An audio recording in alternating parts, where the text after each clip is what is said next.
प्रभाव का विनाश करने के लिए भगवान श्री विष्णु जी ने दशावतार लिए थे। उनमें से एक है वामन अवतार।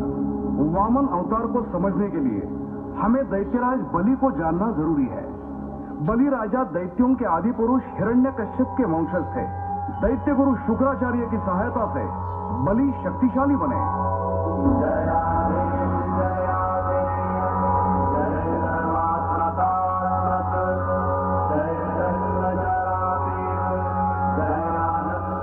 हे राजन, आपके त्रैलोक्य विजय के बाद पूरे ब्रह्मांड पर अब असुरों का प्रभाव है।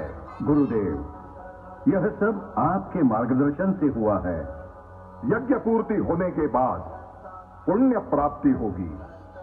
ये यज्ञ अधूरा नहीं रहना चाहिए। राजन, पूर्णाहुति दीजिए। जैसी आपकी आज्ञा गुरुदेव। ओम भवति भिक्षां देहि। ओम भवति भिक्षां देहि। महाराज, द्वारपाल ने सूचित किया है कि एक छोटा सा बालक याचक बनके आपके द्वार पे आया है और आपसे मिलने का हठ कर रहा है। सावधान राजन, यज्ञ को अधूरा मत छोड़ो। मैं अपने तपोबल से ये जान चुका हूं, ये कोई साधारण बालक नहीं, कश्यप मुनि के घर विष्णु ने अवतार लिया है। ये वो ही है, उनकी कोई चाल है। साक्षात नारायण मेरे द्वार आए और मैं न जाऊं, ये तो अतिथि धर्म के विरुद्ध है। उनकी इच्छा पूर्ति करना मेरा कर्तव्य है। यज्ञ समापन का अंतिम क्षण है वत्स, पूर्णाहुति डालो। ओम भवति भिक्षां देहि। ओम भवति भिक्षां देहि। क्षमा करे गुरुदेव। गुरुदेव, बलि के द्वार पर कोई भिक्षुक आए और उसे दूसरी बार याचना करनी पड़े तो बलि के दानी वृत्ति पर 100 बार धिक्कार है गुरुदेव। प्रणाम राजन। प्रणाम ब्राह्मण देव। कहिए, क्या भिक्षा चाहिए आपको? वर्ण, गोधन, गजधन, हीरे, मोती। राजन, मुझे तो केवल 3 पग भूमि चाहिए। केवल 3 पग भूमि?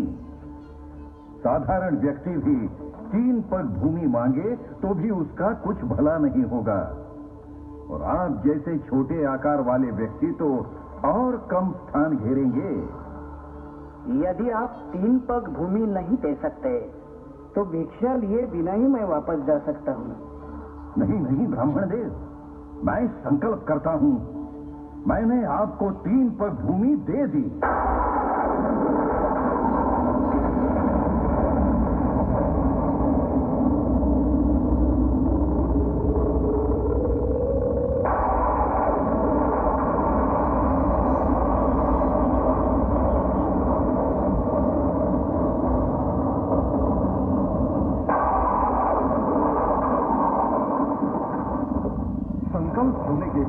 छोटे वामन का आकार बढ़ने लगा और वे वामन से विराट हो गए। पहला पग उठाकर उन्होंने धरती नाप ली, दूसरा पग उठाकर समस्त नक्षत्र मंडल और आकाश नाप लिया।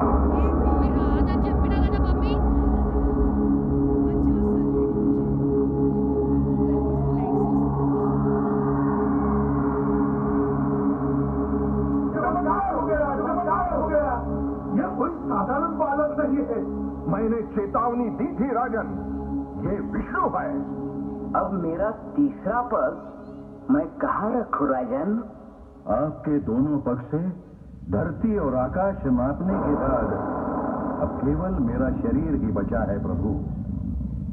हे प्रभु, आप अपना तीसरा पग मेरे शीश पर रखिए। नहीं स्वामी, नहीं, ऐसा मत कीजिए स्वामी, ऐसा मत कीजिए स्वामी।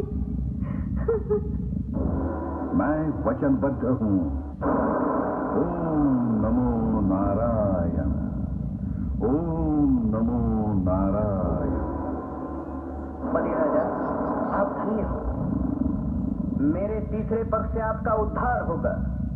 आप पाताल के स्वामी बन जाएंगे और मैं आपका द्वारपाल बनूंगा।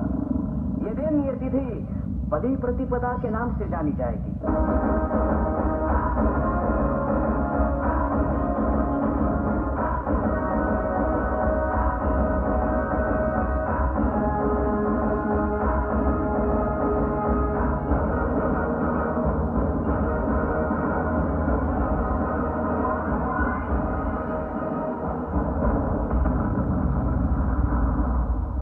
इसलिए हम किसानों को बलि राजा कहते हैं, जो जमीन से सोने जैसी फसल उगाकर हमारा जीवन चलाते हैं। उनके प्रति हमें कृतज्ञ होना चाहिए। धन्यवाद। पता नहीं किस रूप में आकर